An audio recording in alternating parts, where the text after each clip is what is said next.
Part 2 is now.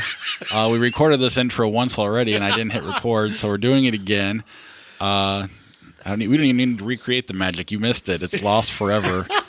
But here's you can't go back in time. If I could turn back time, you can have the second part. It's okay. It wasn't that funny. I mean, only Patreon supporters get to hear karaoke from our team. except for this is going out to everybody this time. Patreon people got it originally, but he didn't sing. Well, he may have sang. I don't remember. It was a long time ago. Again, if you like this sort of thing, become a Patreon supporter. ihatecritics.net/Patreon. Or if you want Josh to come up with more bonus ideas, by all means, let us know too. Or just an hour of straight karaoke. Pick the songs. I'm your man. Right, or Adam Sandler recollection would cost you $100. Okay. Like as a cumulative Patreon, because we're like at 90 something. I feel Jason from New Mexico pulling out his pocketbook as we speak. He's given us plenty. Yes, of course. All right. Enjoy part 2.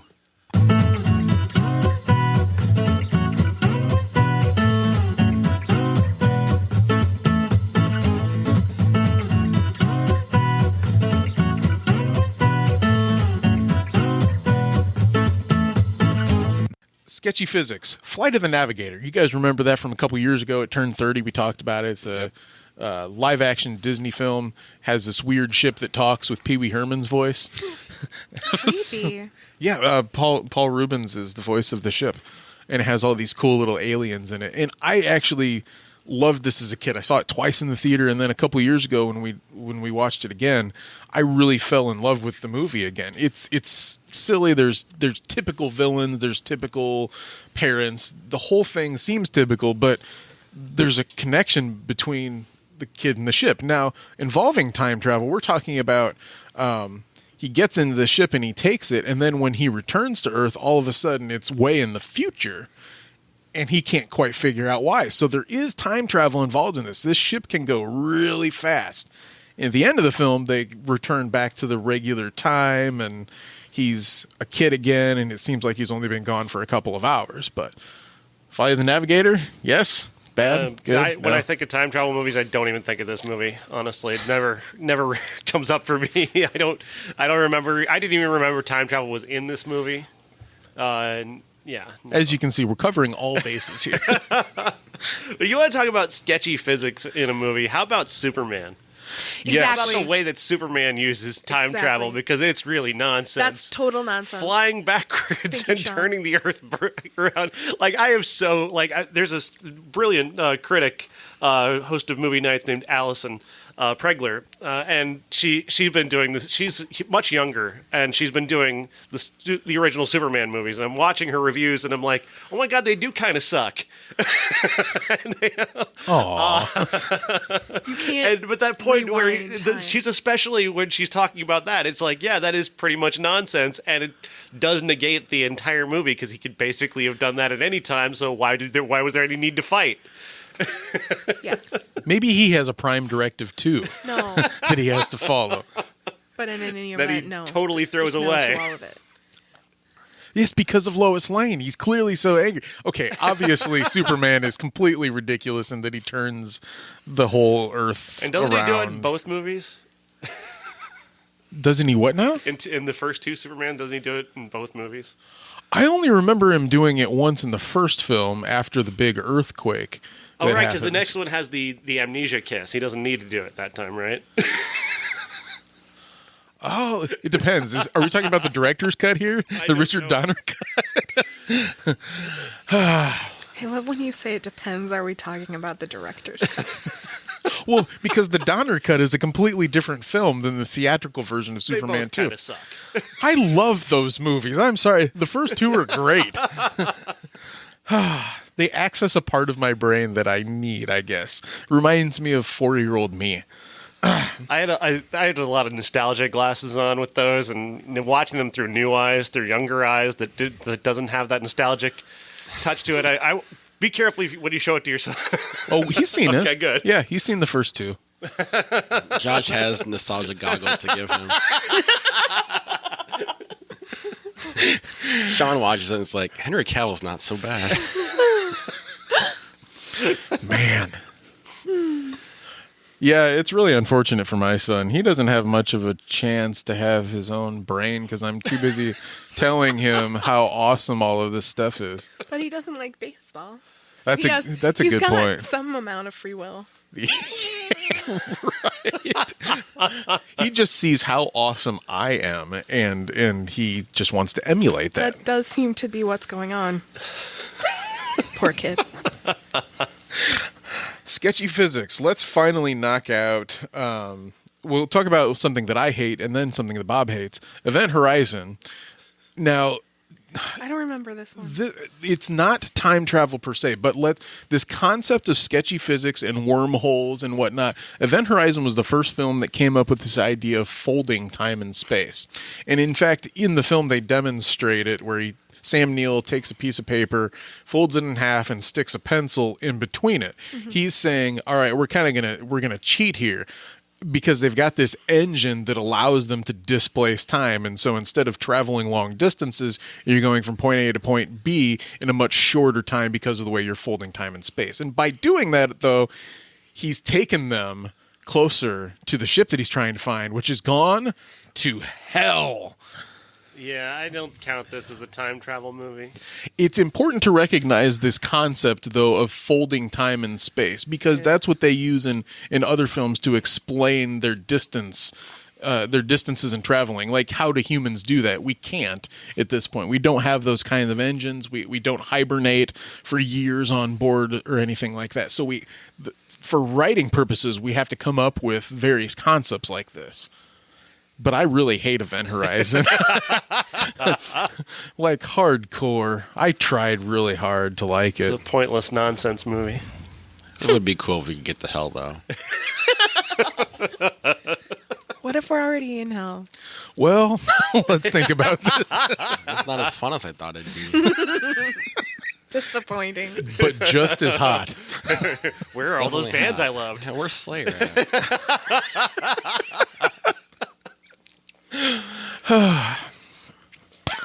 Your hell doesn't have Slayer. That's how they. Oh, hell's not a good thing.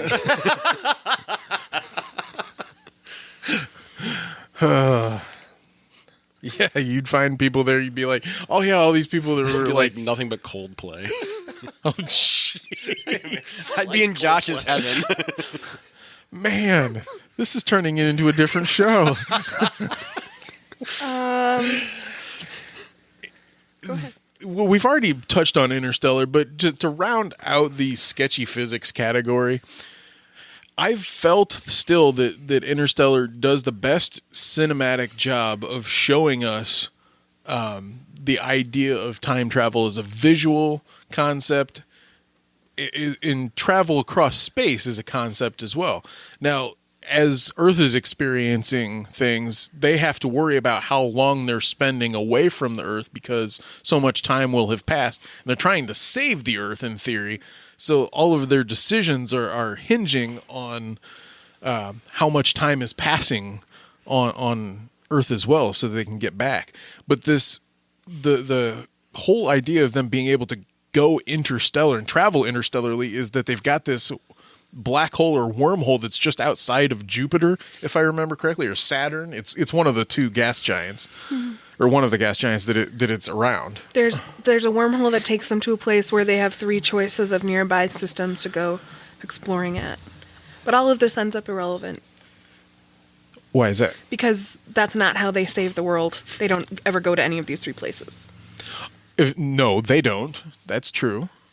But anyway, time travel wise, at one of the places it has a very heavy gravity, and then that brings up the idea of time dilation. Time dilation? Ooh, explain more. Well, and the physicists theorize that if you're going at a faster speed or such, that your time is moving differently for you than the observer time. So while they're there at this, at this heavy planet where the gravity is so different, time is going by really slowly for them, so that when they get back, more time has passed in their original universe. And when they get back from this planet with the heavy gravity, like many years have passed, like 60 years or something. Mm-hmm. That's right. So that's... And Jessica Chastain has turned into Ellen Burstyn.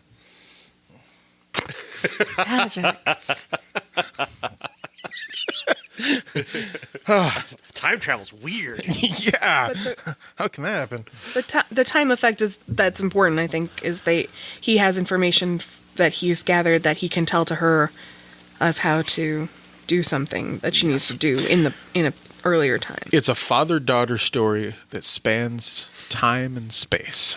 But you see, Bob, the key element is love. The key element should have been story. They forgot about that part. Everything else, great. It does bring up the one idea, though. Like, when I watched 2001: A Space Odyssey this week again, I wasn't thinking to myself, plot. I was thinking, boy, Good I'm thing. experiencing Let's that not film. put these on the same level.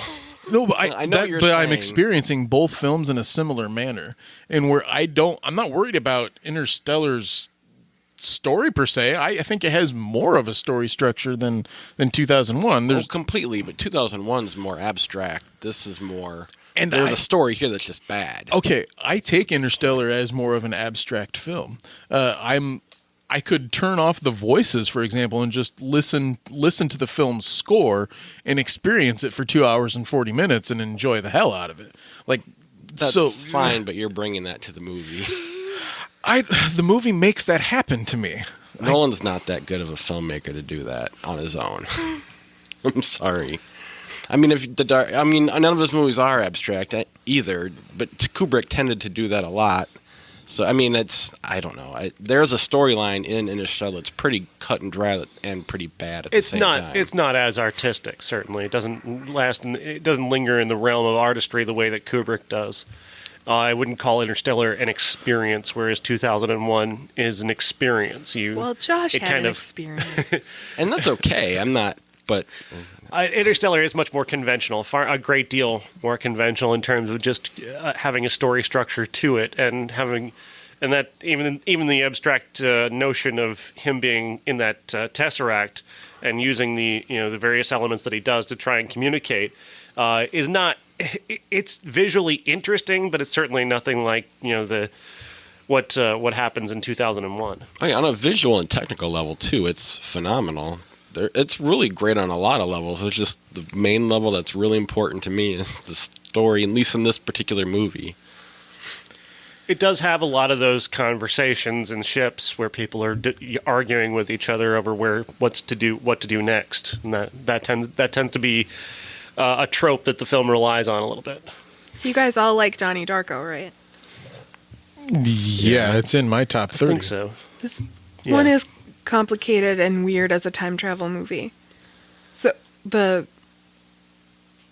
it has in it the book about time travel that if you pause it and zoom in on those pages, you can read the film's theory of time travel that doesn't get explained in any way really to me during the actual movie. But anyway, if you haven't read extensively about what the theory of the filmmakers was behind Donnie Darko, what was your theory at first? What the hell is going on? I think I was more immersed in the movie than I really. I was so mesmerized by Gyllenhaal's performance and by Richard Kelly's direction that I didn't care so much about how it happened. I think that's how it came to be a well-liked movie. Yeah, we discussed the film a couple of weeks ago in some theories that you found online, and what you found was a completely different idea than how I had ever taken the film. I had always seen it as, okay, well, there's a little break in the action here, and that break has created something of a weird rift, and in that break is this soothsayer, if you will, that shows up as Frank the Bunny, that allows somebody that's has more of an ability to see things like Donnie does because he's on antipsychotics, etc. His mind is a little more open, and so he's a perfect vessel in order to help fix this rift. And so I always found that to be fine. He closes the loop at the end, and so things are back to normal. But this theory you found was Well, very I would just interesting. suggest the best way to enjoy Donnie Darko is to not look at it any more deeply than that. Isn't it basically Kate and Leopold? Well- The airplane engine is falling through the Brooklyn Bridge time They have hole. some nonsense that there will be tangent universes that come up, and it's never explained why, but when it does, there will be an item made of metal that falls into this temporary tangent universe, and there's a one person selected by fate to make that metal object go back to where it's supposed to be, and then you have the manipulated dead like Frank the Bunny, because he dies in this alternate timeline, and he can give messages to the one, and that's The movie, gross. as we stated earlier, though, any film that follows its own rules that it sets for it, is it stays consistent, then that makes for a much better experience. You're not left trying to figure out, like, well, how about this then? What about this? What about this? Well, and Donnie usually- Darko's got its own, like, set of rules that it really works on. Yeah, but usually you like to know the rules, and I think in this case it's a worse movie if you know the rules. Where it's just mysterious, it's much more interesting. Sure thing. And we did start a new category here of the idea of tangent universes, or events that create divergent timelines. We already hit on Back to the Future 2 a little bit, how they actually discuss on a chalkboard the idea of different timelines, and that was the first movie I ever saw anything like that in there. And so if you change one thing, you've got something that normally exists, the normal time, and then something that can previously then also exist at the same time. Later, like TV shows like Family Guy would create this idea of the multiverse, where there are infinite possible universes. I don't know Just that wanna they say for the created record- that, but yeah. What's that? Physicists created the multiverse, not the creators of the TV show Family Guy. Sean is right. What did I say? You said that TV shows like Family Guy created the idea of the multiverse. Created in my mind. I'm not reading the latest scientific monthly. I think that this idea of the multiverse is how I most respond to time travel, because you're not really going to travel in time. Everything that could ever happen did happen in another universe, and you'll just transfer your consciousness to that one where things went the other way. I have to stop banging my hand on that. Which I think this is best explored in the movie The One, starring Jet Li. Oh my gosh, I forgot all about The One. Yeah, okay. Tell us more. What is the one? I You've saw never The heard of One The in One? 2010, late in 2010, and I remember saying, boy, that didn't suck as much as it should have, but I don't remember everything about it. Basically, they have this character has the ability to travel in different versions of himself, and each time he kills a version of himself, he takes on that version's power Neat. until there's just one left. It's like the Highlander Oh, for yeah. time travel, Sweet. and it's But- Jet Li. Way better than The Highlander. None of the Highlander films are good. That does sound really awesome. It sounds much more awesome than it is. It's not. It's a kung fu movie. It's a fight movie. It's basically what it is, and it uses that as a premise, but it doesn't have any brain in its head. There's no other way to categorize Groundhog Day, I think, other than a tangent universe, or it's a loop. He goes every morning. He wakes up he's back to the start of Groundhog Day, which is my favorite movie. It's Groundhog Day. You called it by its correct name. Oh no, I've I'm done it impressed. twice now. It's well, I thought that you were always referring to a potential sequel called Groundhog's Day, but in Like this the case, Alien franchise. right? Exactly. You pluralize the groundhogs. Now there are two. It means, unfortunately, that I'm changing under your influence, and I'm really worried now.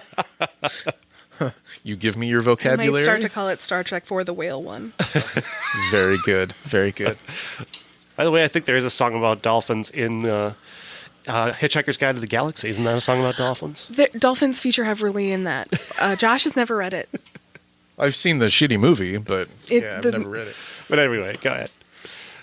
I don't know what to say about Groundhog Day. It's my favorite movie. I love it. It's not necessarily time travel, but at the same time, there's a time element involved, and this idea of a loop in a what is actually happening is never really explained. It's just more a matter of trying to get things right, which other the whole purpose of the genre, I think, is to, in part, Yeah. do that thing that we all wish we could do, which is access previous decisions that we've made and try and change them. Fate conspires to make one guy less shitty than he already was. But then he still chooses Andy McDowell. I don't know. Who's He has all of these opportunities, and then he still chooses her. Who's the director? It's Harold Ramis. Okay, so one of my favorite fun facts about the movie is that during this movie, Bill Murray and Harold Ramis were fighting about their different ideas of how the film should go, and it ends up being a mix of their two ideas, and it's maybe the best thing that they ever did, but they both were unhappy with how it came out. Strangely enough, and it's a movie that has clearly gotten better over time for me, as opposed to just like a interesting comedy to begin with, and there's so much more to think about as an adult than say I've become kid. less enamored of it over the years. I remember we had this as a classic. Was it last year? A year or two ago, yeah. Yeah, and I do remember you arriving at that. But Yeah, it doesn't quite work as well for me anymore. Like I said, it's one guy. Fate conspires to make one guy slightly less shitty. Like, really? That's the whole point of this thing, But all of us are only one guy. right? So Sure. ultimately, the fate of only one person is all that should Why this guy? matter. Because he's Bill fucking Murray. Next question. I think there's a movie that's equally as good, and I don't think it gets enough credit, and that's Happy Death Day. Happy Death Day explores the same idea and does so extraordinarily well. Jessica Roth stars in the movie as a girl who is murdered at the end of every day, and she's got to keep going back and try to figure out who's killing her so she can then live through the day and move on to the next. That's awesome. This movie is terrific. I mean, exceptional performance, really smart, sticks to its rules. Every time she dies, something happens to her body. So throughout the film, she's becoming sicker. I mean, her wounds are healing, but she's still feeling it at Interesting. so that's all accumulating to a point where eventually she will die. That's the timetable that we're on here. It's not infinite, and it's really smart. And not a lot of people saw this movie, which is unfortunate, even though it was a relatively big hit because it had a low budget. But It was probably the title. it was a really terrific, smart, funny movie. It's got great humor. It's got terrific horror elements to it, and she's a movie star. Even though she made the terrible decision to be in that awful romance she was in earlier this year, that country music movie, she's a real movie star, Jessica Roth. This is the great thing about your show, is that you will so often hear about good things that you missed. I love this show. No, I like Happy Death Day. On the other end of it, though, Premature is a Groundhog Day-like movie about a kid who relives the day he loses his virginity every day till he gets it right. Is that for real? Never heard of that one. Yes, it's for real. It's not very good. What's I it assumed called? for a second that you just Premature. made that up, and I was going to dub you a comedy Wow. genius. So who's in this? Well, nobody. Nobody? I think I saw it streaming once. I don't even think I finished the movie, but as we were talking about it, I've been looking it up, getting ready for this joke. So That sounds like a really interesting idea. Then again, if you only need one time, I suppose the movie isn't going to apply. well, he to, never but- quite gets there, and I don't know. The whole point is the person you think he's going to lose it with, it shouldn't be that person. It's lame. But So he's not getting to the end of every day and having sex and failing at it. he's just about to get there, then something goes wrong, and he wakes up the next day. And so then he tries to fix that, and then there's that stupid moral that ruins everything. And that, wow. That's like so many dreams that I had as a teenager too. Like just about to get there, you know. Never. I really should see that movie. I guess. Teenager, I still have those dreams.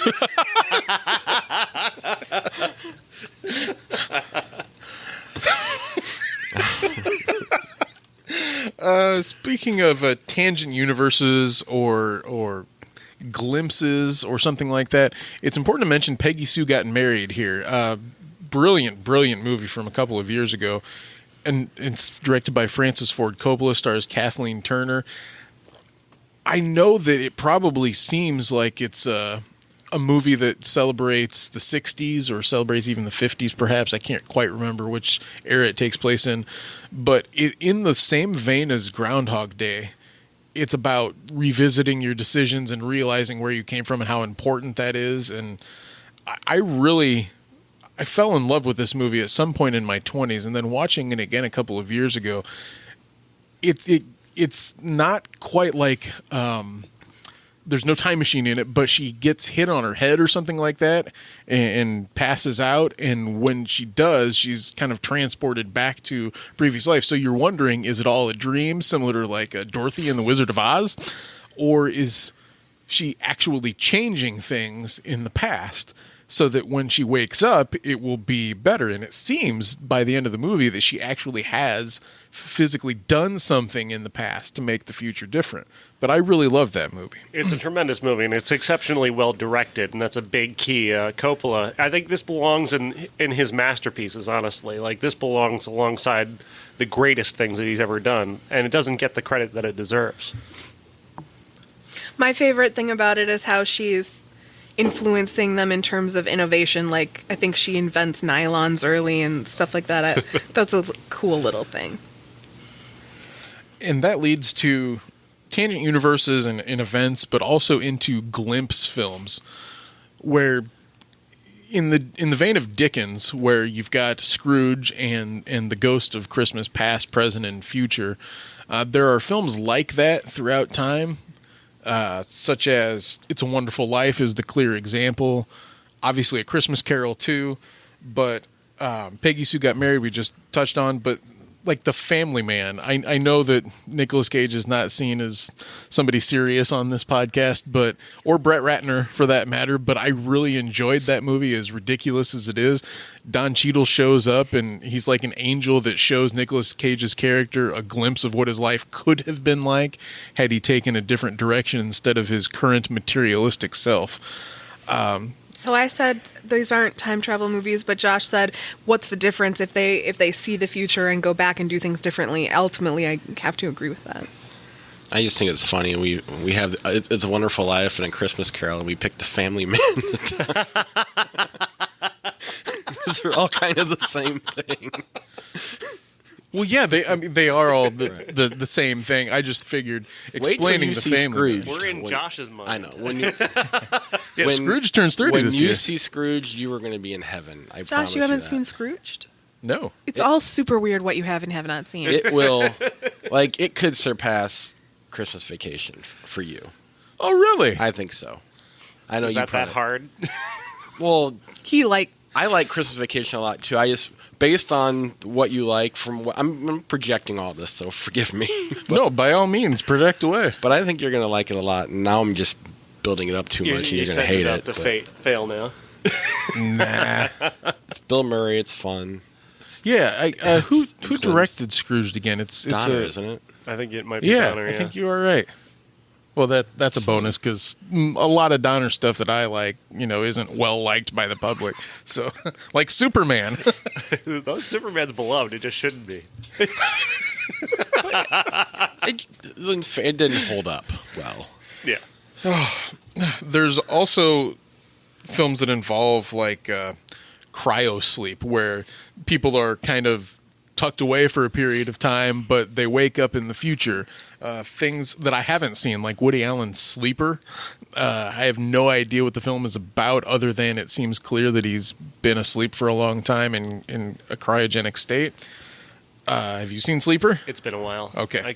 I know you're the Woody Allen, the biggest fan of his of us here in the room. The Austin Powers films, there's cryosleep involved there too, because Austin Powers is frozen and then he's brought back in present day, but he's still got his 60s mindset. But that's just a ridiculous comedy. There's nothing to actually comment on time travel there. But there is a time travel in the second movie. He uses it to go back from the present to the past. He goes back to the 1960s. Yeah, and then Or in Goldmember, they do the same thing too, right? Right. Because he's got to go find Michael Caine. In the second movie, he goes back to the 60s. In the next movie, he goes back to the 70s. Okay. So there's time travel throughout all of the Austin Powers films. It's the only way that those films can work. Idiocracy. Idiocracy. We talked about this on the show a couple of years ago. Without me. Yes, Was without it a classic? you. It was a classic. We had alternate Beth on the show. What is alternate Beth? One of our Patreon supporters. No, that's Beth Okay. Paul. Fellow podcaster. Okay, as long as it's not an ex named Beth that I've never heard of. No, I do have an ex named Beth, but we've already talked about her. Move that was on. like a very brief thing. No, Anyways. I went on vacation, and then my wife did a podcast with someone named Beth, and I thought she'd be a good replacement for me. And They she didn't was. know her She did that a great well, job. and so she sat in and picked Idiocracy as the movie. Yeah, and Luke Wilson is in cryo sleep in that film and wakes up in the future, and all of a sudden he's the smartest person around. And it's a Mike Judge film, if I'm not mistaken. Yep. And he of Office Space and Extract and Beavis and Butthead and all of the stuff that we like him for. Idiocracy didn't quite hit the mark for me, but I liked a lot of various portions of it. It's I very liked a lot quotable. of. Absolutely, and I liked the names that they were giving a lot of people, like Terry Crews is the president, and I can't remember what his name Something is. to do with Mountain Dew. Rondo has what plants crave. Electrolytes. The idea is better than the execution, because I mean the idea is kind of brilliant and it's so fitting of where we are right now. But because everything feels like Idiocracy right now, but the idea is better than the execution. The execution is a little weak. He doesn't really pull it off as well as he did with like Beavis and Butthead or Office Space. It's more the premise than anything else. And I don't think Luke Wilson works very well. He never works really well. I'm with you on that one. Thank you. In that movie, I liked him in Old School. I loved him in Old School. And what about Royal Tenenbaums? Yeah. Have you One of the listened to this greatest show movies before? of all time. Have you? No, you've clearly listened. You're just Love trolling. Real Tenenbaums. Stop making eye contact with him. You two are trolling hardcore today. You agreed to do this episode. I'm not very bright. You always have your safe word to fall back on. Another category, and we're getting close to the end of the categories here, but a time loop type of film. So we've already touched on Groundhog Day, but what about film actually called Looper that was directed by Ryan Johnson? You were just looking up I was the information about the rereading, film this reminding morning. myself what this movie is about because I hadn't known. But due to a scarcity of getting rid of bodies, they hire these people to kill people with a bag over their head, and they collect silver bars, and then one day it'll be themselves, their future self, which closes the loop, thus the name. But then you can't kill what's his name that way, Die Hard guy. Bruce Willis. Okay, this one has an internal inconsistency problem because at the end where they're trying to prevent, Bruce Willis wants to prevent a guy from becoming a terrible, terrible man in the future. Like, I think he's called the Rainmaker or something like that. To prevent him becoming the Rainmaker, he goes back in time to kill him as a child, but it's Bruce Willis killing his mother that turns him into an evil person. So young Bruce Willis, who is Joseph Gordon-Levitt, with kills- a jaw amalgam going on. kills himself to eliminate his future self before he can kill Emily Blunt. Okay, so if he was never here, if he prevents the guy from becoming the Rainmaker, he would never have had to go back in time to get there, yet Joseph Gordon-Levitt's dead body remains here after Bruce Willis just vanishes. No. Yeah, I remember being excited about Looper because of the trailer, and Time travel and Joseph Gordon-Levitt? Sign me up. it seemed to look like an excellent project. Now, I've seen it once, and I wasn't thrilled about it, but I also didn't think that it was terrible. I just felt a little lost at the end and trying to ask myself a lot of the same questions that you were asking yourself right there. But I don't think there's anything that prevents him from still becoming the Rainmaker. I mean, yes, the inciting incident may have changed, but we don't know that Emily Blunt doesn't go on to be murdered by somebody else. That's going to have to be the explanation. I mean, well, I think that's the fairest way to look at it, and I think maybe that's where it comes down in that time travel loop is that time cannot be altered, that the future can't really be changed. I think that's the thesis statement of the movie is that even though he's done this and he thinks he's done something, he's not smart enough to know whether or not this is actually going to change everything. And I think eventually everything does play out, and it still happens. makes sense. It just happens without him. Yeah, I remember loving Looper, but it's been a long time since I've seen it. I thought it was tremendous, and all really smart characters, really great conversations that they have about the morality of time travel, and the morality of doing what he was going to do or not do, and the conversation between Bruce Willis and Joseph Gordon-Levitt that they have is really smart, and it's one of those rare times when Bruce Willis seems fully invested, which has become so rare in this day and age. Every 10 or 15 movies. Yeah, and Rian Johnson's a really great director. Mm-hmm. He is. It seems clear, but Depending on who you ask. depending on who you ask. Yeah, Star Wars fans. Or a lot of them. Well, amazingly, he had this major cachet with Brick and with Looper before coming into Star Wars, and it's now as if the people that praised the hiring of him for Star Wars forgot that he did those two films beforehand, and The Brothers Bloom, which I have not seen, but also time loop movies. Edge of Tomorrow is something I thought I would bring up because of the interesting way that Tom Cruise's character has to keep going in to this particular battle and then die, but then come back and then try and figure it out the next time a little bit better. Is it time travel or what is the part of this movie that makes it so that he can regenerate himself? I can't quite remember that. It was about 4 years ago, I think, since I saw it. I think it's just it's something that was born into him specifically, because he was not a guy. He was not a scientist. He was not a soldier. He was put into this suit basically because everybody's in this battle against these alien invaders, and he happens to have this I don't know, some kind of genetic development that allows him to do this. Just like Mario. Awesome. Well, that's a smooth transition to the next category too, of abilities. Just having the ability to travel in time. But Well, I just to wasn't say quite though, done. that movie was really great though, and Tom Cruise is really great in it, and Emily Blunt is also incredible in that movie, and Edge of Tomorrow is really smart. There are two Doug Liman films that I like. This one and The Bourne Identity. We haven't seen The Wall yet. You're right. I haven't. Wall is fantastic. I haven't even heard of it. It's It's with got John John Cena.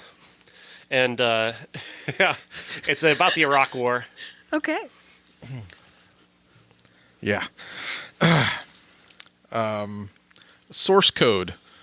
Speaking of directors like Rian Johnson that I'm taking a liking to, but maybe not so much anymore, Duncan Jones, who had directed Moon, went on to do Source Code, and Jake Gyllenhaal's character has to solve a particular crime within a span of time or something. He's some sort of police investigator or whatever. I'm going to get this entire movie wrong unless somebody helps me here, but I know it belongs in this conversation. He's a soldier. He is a soldier. He was a soldier, and he can go back in time about 15 minutes and travel to the body of somebody who was there at this train explosion that kills a lot of people. And he's got to find the bomb or find the bomber before the bomb goes off. And along the way, he begins to fall in love with this woman played by Michelle Monaghan.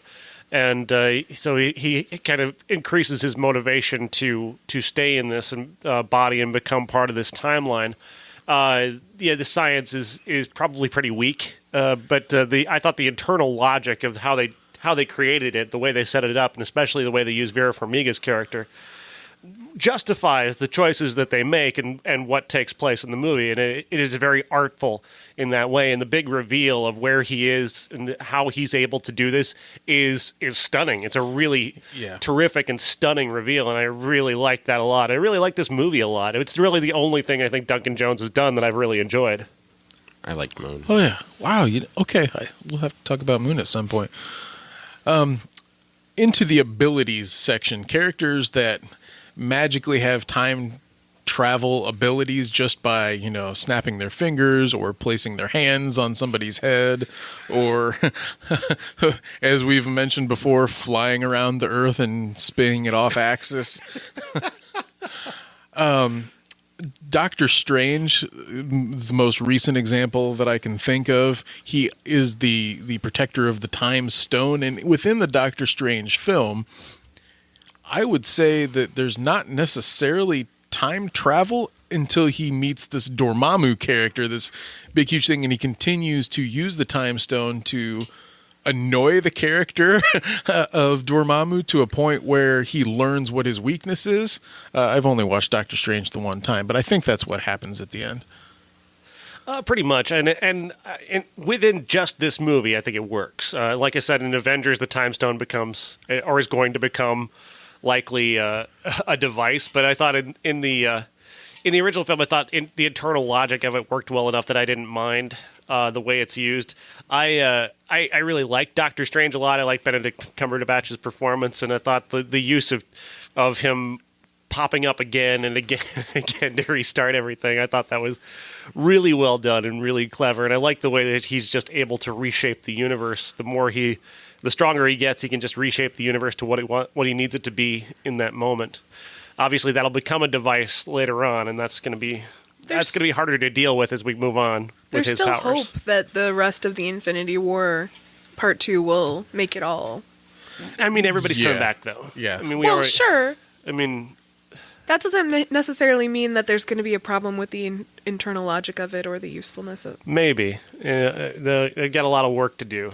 Yeah. They shouldn't have announced all the other movies before they did that. Right. There's a whole lot of theories out there already in talking about the fact that the Time Stone may have been cursed by Doctor Strange so that it's automatically just going to reverse itself. So be it. But they're going to use time to just, Well, they're definitely going to use time. They can either screw it up or they can do it fine. I have no problem with the way. I thought the Avengers Infinity War, the Part 1, ended great. I think Sean's alone on that one in this movie. It was shocking. I'm partly cynical knowing what's coming up, but I still think a few characters are actually dead. For me, as a particular fan of time travel movies, I like the detail of the thought that Doctor Strange has looked down every possible timeline and found the one special one. So there has to be a cool reveal on that to make that pay off. But if there is one, that will be amazing. And I don't think the Time Stone's just convenient because they've introduced it in other movies, so it was already there. If it would just popped up to be convenient, that'd be one thing. That's right. I just think they killed the wrong group of characters because they already gave away that those characters are coming back. If they'd have killed another group of characters, I might be more invested. But again, that's just bad marketing. Right. Yeah. It's not the movie itself, it's the bad marketing. It ruins the movie, though, for me. Fair enough. Also with abilities, I'll try really hard. X-Men Days of Future Past. This is one of the more famous films of our podcast. But I just saw this for the first time.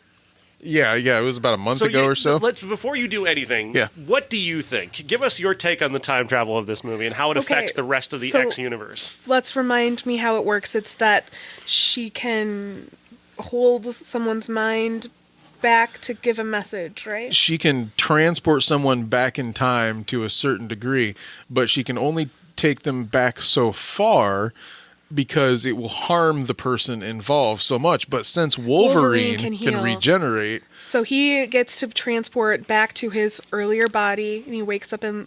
the 70s. In bed with the girl.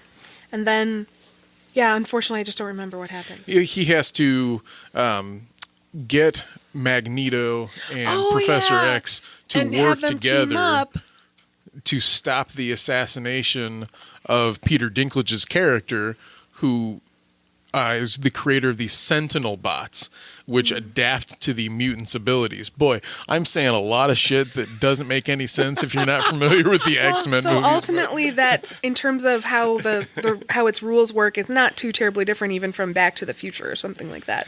You just have someone with foreknowledge travel back in time and try to change events. Yes, and I think where we come up on a sticky situation is that eventually what happens in this film changes the timeline of the entire X-Men universe. The first 3 films, in Any theory. change that you make in the past should change the future. Yes, and so, like Mystique's character, played by Jennifer Lawrence in this movie, in theory, she should be part of the good guys instead of the bad guys in the future. Jean Grey is still alive. Cyclops is still alive at the end of the film. I was willing to, at that time, 4+ years ago now, to accept everything that happened in Days of Future Past as an interpretation of what the comic book did. And I was okay with that because we're talking about a comic book film. I'm not going to ask it to explain the science of it for me. If you're simply going to say it's going to wipe out this particular timeline, and now you have everything kind of clean slate. Just like Star Trek 2009. Yes, then I'm going to be okay with it. But I knew that you had a reasonable argument on your side, too. I don't remember it. I know that you just kept saying, but in the comic book, and I'm like, that's not in the movie. Which wasn't. It wasn't in the movie. You kept pointing to things in the comic book that explained various different elements, and I'm like, that's not in the movie. They didn't do it in the movie. Yes. Which movie? They didn't do it in Days of Future Past or in the later movies? Days of Future Past. He was making claims that were in the comic book that weren't in the movie. You can't save a bad movie with a good book. Listen here. That's a fact. You can add whatever you want to bring to a film. You may or may be wrong. May or may not be wrong, but still. I can say I don't remember it bothering me. But wasn't the main problem like other X-Men movies, the result of what those movies that already existed would be, and that's what bothered you the most? There was another element, the whole Mystique thing and Yeah, and when you factor in Wolverine's origin movie that took place, in 4 years before Days of Future Past, 5 years before Days of Future Past came out, and in the various ways in which we're supposed to understand how Wolverine can both have like wooden claws and then metal claws, and Origins said that this is how he got them, and then no, I brought that up at the end, didn't I? Yes. That's a problem. That's a problem that he's gone somewhere into like the water, and they pull him out of the water, and all this time has passed, but he never has the metal claws. Well, you want even more nonsense to go with that, is that they reveal that Jennifer Lawrence's Mystique is Stryker, so how does he end up then being held by Stryker if she's Stryker? Because that makes no sense whatsoever. And Brian, what's his name? Bryan Singer. Bryan Singer has admitted he just did that because it looked cool. So, good on you. Good on you, dork. So they had some problems with their internal rules. Bryan Singer Not often to mention has problems. That the next movie was it the movie after that we see Wolverine is like a feral character suddenly in Apocalypse? He was not in Apocalypse. Which one was it? Where he's the feral version of Wolverine? Logan? No. This is he makes a cameo in one of these movies where he's the feral Wolverine. Oh, crap. I don't remember that. You don't remember that? Oh, I fell asleep a lot in Apocalypse, and I haven't seen it since. That was like the big drawing point of Apocalypse, was that he makes a cameo as Wolverine. And by feral, you mean that like he still has the old claws? Yeah, like he's an animal. Like he's just turned. They've just brought him out of the adamantium, and he's basically just like animal-like. Yeah, the clone. This is in Logan. Oh, this is There's the fight between Wolverine and bad Wolverine. No, this is with the kids. The one with the kids, that's not Logan. It's the one that comes after Logan. It's Apocalypse. This is what the X-Men films have done to us. We're trying to figure out which bullshit story to remember. It was Apocalypse because it was a part of the marketing campaign. Okay, then I was definitely asleep for that part. Maybe I should watch it again. But again, done just because it was cool. Yes. And that's a big problem I have with this whole franchise, is they do a lot of shit because they just think it's going to be cool.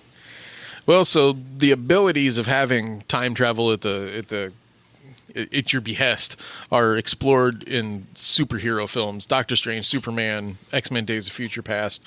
But we already talked about time and how that ability seemed to be genetic and inherent to that particular family, which I think is interesting. I wonder why I don't have that. I wish I could. What else about that makes it such a special movie to you, though? About time? Yeah. What do you like about it? Because there's some responsibility that goes with that ability as well, where he has to actually make a decision at some point to never have a child again because of something bad that's going to happen. And he has to he only gets one particular time to say goodbye to his father and whatnot. There's a lot of rules that movie has that it follows well, but there's some heartbreak involved where he has to like go through this emotional process and he has to endure it, and he's like the only one that knows that has happened, and he has to keep it secret and everything too.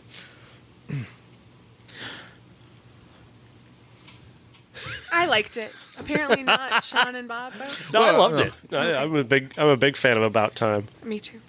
It's one of my top 50 films. There's a Christopher Reeve movie out there that I'll... Let me tell the story of that movie. Okay.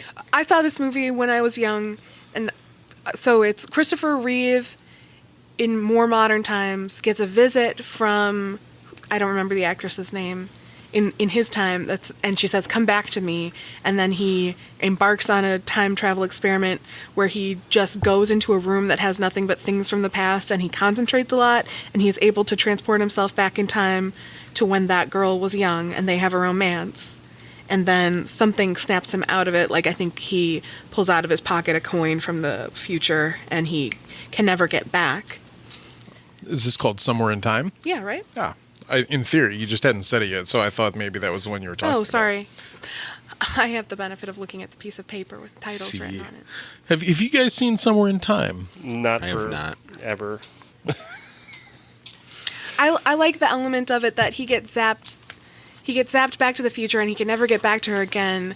And then, obviously, we know she's going to come from the future and tell him to come back to her. So it's one of those stories, one of those types of time travel where presumably it was inevitable that this was going to happen, and it could never be changed, and it can't change the future. Yeah, sure. Those are rarer types of time travel stories. Things that we haven't covered, and this is pretty much the end of the conversation here, that they don't really belong to anything, like Teenage Mutant Ninja Turtles 3, Turtles in Time. I mean, okay. It exists. Didn't catch that one. There's Army of Darkness that has to do with going back and battling demons and skeletons and whatnot with his chainsaw arm, right? Yeah. Okay. I don't know if he goes back in time necessarily. He I mean, gets sent kind back in of, time. right? But I mean, it's not. I mean, it's an alternate universe of some sort because there's all that voodoo and stuff. There's Time Cop, which is a cool idea, but it has Jean-Claude Van Damme in it. It's a Van Damme film, so I can't really take it seriously. Isn't Ron Silver the villain in that? What is he policing? One of the greatest deaths of all time. His job is to go back in time and prevent people from using time travel to manipulate the future. So he's like the first thing we see him do is go back in time and stop a former time cop from manipulating the stock market in the 1930s. And there's another one I think where somebody stole gold in the time of the Civil War and used it to fund their future. And so his job as a time cop, he goes back in time and he's he polices trying to maintain the time. standard event. Yeah, he's trying to maintain. Yeah, Is that the one where he does the splits on like the kitchen counter? Uh-huh. Okay. Awesome. He kills the guy with electricity. Yeah. Ron Silver dies in the movie by having his old self, his young self, pushed together with his old self, and when they touch, they turn into this jello and then disappear. Oh. An incongruity.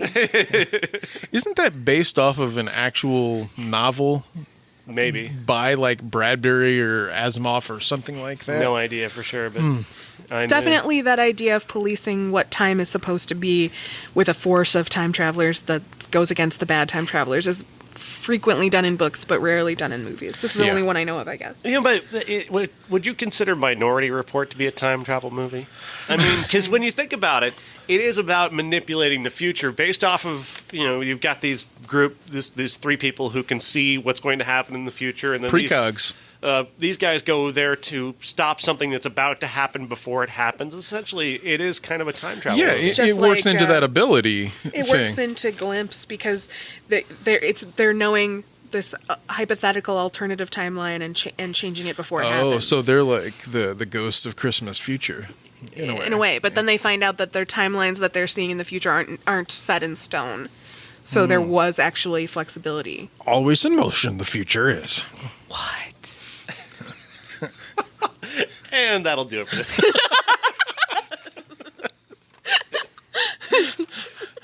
2 hours later. No. So what is everybody's top 5 favorite time travel movies? Yeah, basically. I mean, there are other ones that we could go to, but we won't.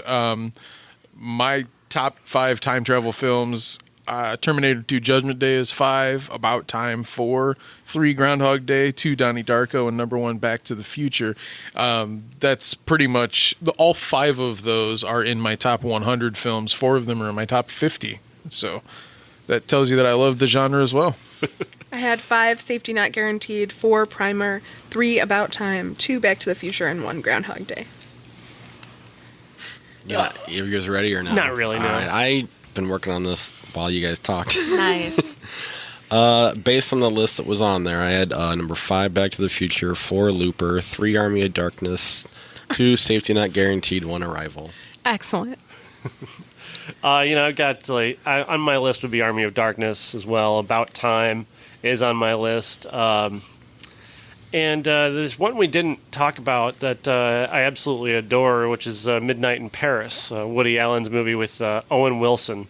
It was one of the best movies, if not the best movie of that year, in which he gets into a car and he goes back in time and he hangs out with the Fitzgeralds in Paris. And, Oh, dude, I need to see this. He falls in love, and yeah, it's a really wonderful, wonderful movie. I had no idea that was the plot of that movie. Yeah. I just assumed Owen Wilson's in it. It's got the Woody Allen font. I'll stay far away. But it didn't come up on any of the lists that I looked up, too, which is strange. Safety Not Guaranteed is on my list as well, and yeah. And I do like About Time. It was probably 6 on my list. It's hard to knock Back to the Future off. For sure. Anything else? Thank you for letting me be on your cool show. Thank you for being on our show. You add a nice dimension. But you just think that because I'm your fiance.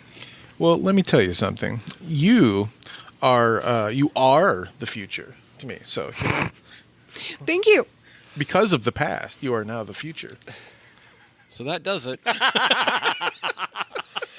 That ought to do it. Thanks very much, Ray. And we're the 3 best friends that anybody could have. We're the 3 best friends that anyone could have. We're the 3 best friends that anyone can have. And we'll never, ever, ever, ever, ever leave each other. We're the best 3 friends that anybody could have. I mean, the 3 best friends that anybody could have. That's right, the 3